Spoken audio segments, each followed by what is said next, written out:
Hello guys, welcome back to my channel. আমি ইন্দ্রাণী আর আজকে আমি শেয়ার করছি ব্রোকলি রেসিপি। দুর্দান্ত এবং ইউনিক স্বাদের এই রেসিপিটা আশা করি আপনারা এর আগে কখনোই ট্রাই করেননি। আমি আপনাদের কথা দিচ্ছি, এই রেসিপিটা যদি থাকে গরম গরম ভাতের সাথে কিন্তু আর কোনো কিছুই লাগবে না, এত সুন্দর খেতে হয়। কন্টিনেন্টাল ফুডে আমরা সাধারণত ব্রোকলি খেয়ে থাকি, এছাড়াও ঘরোয়া সাধারণ বাঙালি রান্নাবান্নাতেও কিন্তু ব্রোকলি আজকাল আমরা প্রায় সকলেই খেয়ে থাকি। খুবই উপকারী এবং পুষ্টিগুণে ভরপুর এই ব্রোকলি কিন্তু আমাদের স্বাস্থ্যের জন্য ভীষণই হেল্পফুল। তো যাই হোক বন্ধুরা, চলুন ঝটপট দেখে নিই কীভাবে বানাবো ব্রোকলি রেসিপি। ফুলকপি যেমন করে কাটতে হয় সেরকমভাবে কিন্তু ব্রোকলিটাকে আমি কেটে নিচ্ছি। একটু ছোটো ছোটো করে কাটবো, খুব বেশি বড় করে কিন্তু ব্রোকলিটা কাটবো না। তো এবার আমি একটা পাত্রে তুলে নিচ্ছি। আর ব্রোকলির ডাঁটাগুলো কিন্তু খুব নরম হয় এবং মিষ্টি খেতে হয়, তো সেই কারণে কিন্তু ডাঁটাটাও আমি রান্নার কাজে ব্যবহার করব।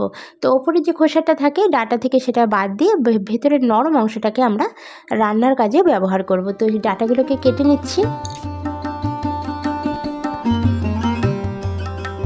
ব্রোকলি কিন্তু কাটটা সম্পূর্ণভাবে কমপ্লিট হয়েছে। এবার আমি চলে যাচ্ছি নেক্সট স্টেপে, ধোয়ার জন্য। ধোয়ার ক্ষেত্রে একটা বিশেষ জিনিস মনে রাখতে হবে, ফুলকপির মতো ব্রোকলিতে কিন্তু পোকামাকড় থাকে। তো সেই কারণে ফুলকপিটা যেমন আমরা নুন দিয়ে ধুই, জলের মধ্যে সামান্য নুন মিশিয়ে, ঠিক সেটাও কিন্তু আমরা ব্রোকলির ক্ষেত্রেও করব। তো প্রথমে আমি কিন্তু এখানে অনেকটা বেশি করে জল দিয়ে দেবো। আর প্রথমবার যখন আমরা ধোবো সেই জলের মধ্যে আমরা সামান্য নুন মিশিয়ে ধুয়ে নেব। আপনারা চাইলে কিন্তু সামান্য পরিমাণ নুন মেশানোর পরে এটাকে ভিজিয়েও রাখতে পারেন, তাতে করে পোকামাকড়গুলো কিন্তু মরে যাবে অথবা বেরিয়ে আসবে। ব্রোকলিটা আমি নুন দিয়ে ভিজিয়ে রেখেছি। আর এদিকে দেখুন আমি দুটো গাজর নিয়ে নিয়েছি। আর দুটো গাজরের মধ্যে কিন্তু আমি একটা গাজরই ব্যবহার করব। গাজরের যে ওপরের খোসাগুলো থাকে সেগুলো হালকা করে ছাড়িয়ে নিচ্ছি। ছাড়িয়ে কিন্তু গাজরটাকে ঠিক এভাবে আমরা কেটে নেব। খুব বেশি মোটা করে কিন্তু গাজরটাকে কাটা যাবে না, একটু ছোটো ছোটো করে পাতলা করে কিন্তু লম্বা লম্বা শেপ করে আমি গাজরটাকে কেটে নিচ্ছি।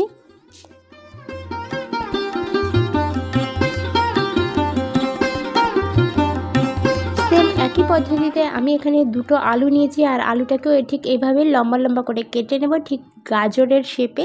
আর তারপরে কিন্তু আলুটাকেও আমরা ব্রোকলির মধ্যে রেখে দেবো।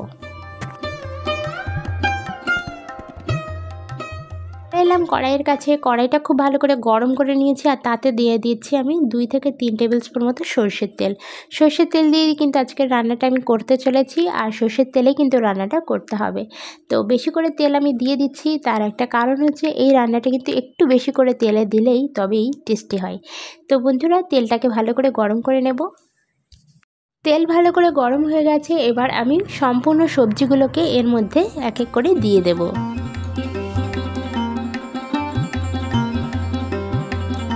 তো বন্ধুরা, এইভাবে আমরা হালকা একটু সবজিগুলোকে ফ্রাই করে নেব। আর ফ্রাই করার সময় অবশ্যই এতে পরিমাণ মতো নুন দিয়ে দেবো আর সামান্য পরিমাণ হলুদের গুঁড়ো দিয়ে দেবো। এইভাবে যদি সবজিটাকে একটু ফ্রাই করে নিয়ে মানে রান্নাটা করা হয় তাহলে কিন্তু খেতে খুব ভালো লাগে। পরিমাণ মতো নুন দিয়ে দিলাম। এবার আমি পরিমাণ মতো হলুদের গুঁড়ো দিয়ে দিচ্ছি।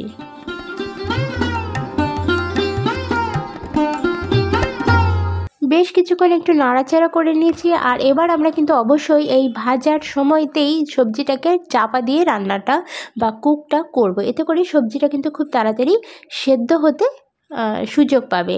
তো বন্ধুরা, যতক্ষণই সবজিটা একটু ভাপানো হচ্ছে ততক্ষণ আমরা কিন্তু এদিকে একটা মশলা বানিয়ে নেব। আর তার জন্য দেখুন এখানে নিয়ে নিচ্ছি কিছুটা ধনিয়া পাতার ডাঁটা, ধনিয়া পাতার গাছ বা ডাঁটা আমরা নিয়ে নেব। যেহেতু শীতকাল, তাই যে কোনো মশলাতে যদি ধনিয়া পাতার ডাঁটাটা ব্যবহার করা হয় খেতে কিন্তু জাস্ট অসাধারণ হয়। তো ধনিয়া পাতার ডাঁটাটাকে একটু ছোটো ছোটো করে কেটে নিচ্ছি। আর নিয়ে নিচ্ছি একটা বড় সাইজের টমেটোর অর্ধেকটা টমেটো। তো দুটো জিনিসই কিন্তু খুব ভালো করে ধুয়ে নিতে হবে। নিয়ে তারপরে মিক্সার জারে আমি দিয়ে দিচ্ছি। এবার এখানে আরও কিছু জিনিস কিন্তু অ্যাড করতে হবে। তো প্রথমে দেখুন 2 টেবিল স্পুন মতো কালো সর্ষে অ্যাড করে দিচ্ছি। দিয়ে দিচ্ছি 1 টেবিল স্পুন মতো সাদা গোটা জিরে। এবার দেখুন আমি পোস্ত দিচ্ছি এখানে 1 টেবিল, সব মিলিয়ে কিন্তু 1 টেবিল স্পুন মতো পোস্ত হবে। তো পোস্তটা দেওয়ার পরে 1 ইঞ্চি মতো আদা এভাবে একটু ছোটো ছোটো করে কেটে নিচ্ছি এবং সেটাকেও আমি মিক্সার জারের মধ্যে অ্যাড করে দিচ্ছি। সমস্ত জিনিসগুলো দেওয়ার পরে আমি এতে সামান্য পরিমাণ জল মিশিয়ে দেব। প্রায় 3 টেবিল স্পুন মতো জল অ্যাড করে দেব, দিয়ে কিন্তু খুব সুন্দর একটা মিহি পেস্ট বানিয়ে নেব। পেস্টটা কিন্তু খুব সুন্দরভাবে মিহি হতে হবে, কোনো রকম দানা দানা ভাব যেন না থাকে। আমি ব্যবহারের সুবিধার্থে একটা আলাদা প্লেটে নামিয়ে নিচ্ছি। এদিকে আমার সবজি কিন্তু সম্পূর্ণভাবে রেডি হয়ে গেছে, প্রায় কিছুটা পরিমাণ 50% মতো সেদ্ধও হয়ে গেছে। তো এবার আমি নামিয়ে নিচ্ছি। আর অসাধারণ একটা সুগন্ধ কিন্তু পাবেন এই সময় আপনারা। এই যে ভাজা ভাজা যে গন্ধটা, দুর্দান্ত একটা গন্ধ সারা রান্নাঘরে কিন্তু ময়ময় করবে। তো এবার আমি একটা পাত্রে নামিয়ে নিচ্ছি ভাজার সমস্ত সবজিগুলোকে ভাজা হয়ে যাওয়ার পর। কড়াইটাকে আমি খুব ভালো করে পরিষ্কার করে ধুয়ে নিয়েছি। এবার আমি কড়াইয়ের মধ্যে সর্ষের তেল দিয়ে দিচ্ছি 2 টেবিল স্পুন মতো। তেলটা যখন ভালো করে গরম হয়ে যাবে তাতে আমি সামান্য পরিমাণ কালো জিরে ফোড়ন দিয়ে দিচ্ছি। জিরেটাকে হালকা একটু ভাজা হতে সময় দেব। জিরেটা হালকা একটু ফ্রাই হয়ে গেলে তাতে আমি একটা শুকনো লঙ্কাকে ভেঙে দিয়ে দিচ্ছি।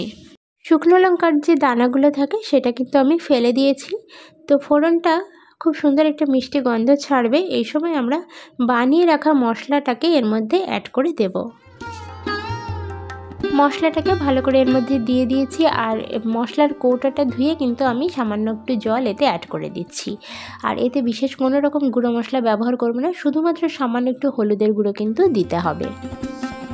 তো বন্ধুরা ভালো করে এবার কিন্তু মশলাটাকে কষিয়ে নিতে হবে, একদম পুরো তেল ছাড়া পর্যন্ত কিন্তু কষাতে হবে। আর দেখবেন যে জলটা আমরা দিয়েছি জলটা কিন্তু শুকিয়ে যাবে এবং তারপরে কিন্তু মশলা থেকে একটা তেল সেপারেট হয়ে যাবে। তো তেলটা সেপারেট হওয়ার পর্যন্ত কিন্তু অপেক্ষা করতে হবে। তো দেখুন কিছুক্ষণের মধ্যে কিন্তু তেলটা ছেড়ে দিয়েছে। আর এই সময় কিন্তু আমরা এর মধ্যে ব্রোকলি সমেত সমস্ত সবজিগুলোকে একসাথে অ্যাড করে দেব। সবজিটা দেওয়ার পরে মশলার সাথে খুব ভালো করে মিশিয়ে নিতে হবে। আর এই সময় কিন্তু 3 থেকে 4 মিনিট অন্তত মশলার সাথে সবজিটাকে কষাতে থাকতে হবে। আমরা একটু ঢাকা দিয়ে রান্নাটা করব, তাতে করে সবজিটা কিন্তু একটু ভাপানো হবে আর মশলাটার সমস্ত যে গন্ধটা সুগন্ধটা সেটা কিন্তু সবজির সাথে মিশে যাবে। তো সে কারণে 2 থেকে 3 মিনিটের জন্য চাপা দিয়ে রেখে দেব। তারপরে চাপা খুলে হালকা একটু নাড়াচাড়া করেই আমরা এতে কিন্তু জল অ্যাড করে দেব। আর এই জলটা কিন্তু একদম নর্মাল টেম্পারেচারে থাকা জল। আর আজকের এই রেসিপিটা কিন্তু আমরা গরম গরম ভাতের সাথে পরিবেশন করব, আর সেই জন্য কিন্তু হালকা একটুখানি ঝোল ঝোল করে রাখবো, তাতে করে খেতে কিন্তু খুব ভালো লাগবে। গরম গরম ভাতের সাথে এই ধরনের রেসিপি খেতে কিন্তু ভীষণই ভালো লাগে, সবজির রেসিপি। তো অবশ্যই আপনারা বাড়িতে একবার ট্রাই করে দেখুন, আশা করি আপনাদেরও খুব ভালো লাগবে। আর আমাকে কিন্তু কমেন্ট সেকশানে জানাতে ভুলবেন না কেমন লাগলো। আর বন্ধুরা আজকের ভিডিওটা ভালো লাগলে একটা লাইক করার অনুরোধ রইল। তো আমরা সবজিটাকে কুক করে নেব কিছুক্ষণের জন্য চাপা দিয়ে দিয়ে। তো 5 মিনিট পরে চাপা খুলে দেখুন আমি দেখাচ্ছি ঝোলটা কিন্তু বেশ কিছুটা টেনে গেছে আর সবজিও কিন্তু অনেকটা সেদ্ধ হয়ে গেছে। তো এই সময় আমি একটা কাঁচা লঙ্কাকে চিড়ে কিন্তু দিয়ে দিচ্ছি। এটাতে কিন্তু খুব সুন্দর একটা কাঁচা লঙ্কার ফ্লেভার আসবে আর ঝালটা একটু বাড়বে। তো আপনারা যারা বেশি পরিমাণ লঙ্কা খেতে চান তারা কিন্তু বেশি করে কাঁচা লঙ্কা দিতে পারেন। তো আমি আরেকবারের জন্য চাপা দিয়ে রেখে দেব প্রায় আরও 5 মিনিটের জন্য। তো বন্ধুরা আরও 5 মিনিট পরে আমি চাপা খুলে দেখাচ্ছি, দেখুন কত সুন্দর রেডি হয়ে গেছে আমার সম্পূর্ণ রান্নাটা। ঝোলটা কিন্তু একটু ঝোল ঝোল রাখবেন, তাতে করে ভাতের সাথে খেতে কিন্তু খুব ভালো লাগবে। তো আমি সার্ভ করে দেখাচ্ছি, দেখুন পুষ্টিগুণে ভরপুর আজকের রেসিপিটা। আপনাদের ভালো লাগলে একটা লাইক করার অনুরোধ রইল। দেখা হচ্ছে একটা নতুন ভিডিওর সাথে, ততক্ষণের জন্য সকলে খুব ভালো থাকুন, সুস্থ থাকুন।